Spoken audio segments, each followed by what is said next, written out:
स्वाभिमान संबलपुर अनुष्ठान पक्षर विशाल रक्तदान शिविर अनुष्ठित होइछि। संबलपुर विशिष्ट क्रीड़ा संगठक तथा पाहिलमान विश्वम्बर बहिदार तृतीय श्राद्धवार्षिक संबलपुर अग्रणी अनुष्ठान स्वाभिमान संबलपुर पक्षर सांबादिक भवन में विशाल रक्तदान शिविर आयोजन करा जायतिला। मुख्यतः ग्रीष्म प्रवाह जारी रहितबा बेले संबलपुर जिले में रक्त संकट देखा जायतिला।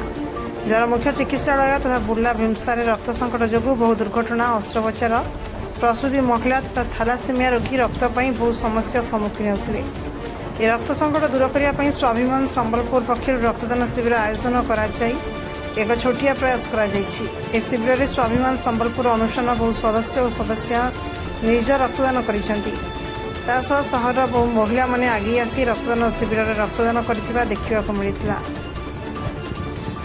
श्रीरंजन बहिदार संपादक स्वाभिमान संबलपुर। स्वाभिमान संबलपुर पक्षर ये रक्तदान शिविर विशिष्ट क्रीड़ा संगठक तथा पहलमान विश्वम्बर बहिदार तृतीय श्राद्ध वार्षिक अवसर ग्रीष्म ऋतु रक्तर अभाव को दृष्टि रखी आज रक्तदान शिविर यहाँ सांबादिक भवन रे आयोजन आम करें। लक्ष्य 100 यूनिट रखीचु 100 यूनिट रखीचु। विभिन्न पड़ारू तथा विभिन्न स्वयं सहायक गोष्ठी सबू आड़ू आसुचन। हाँ विभिन्न पड़ारू स्वयं सहायक गोष्ठी मान आड़ू महिला मान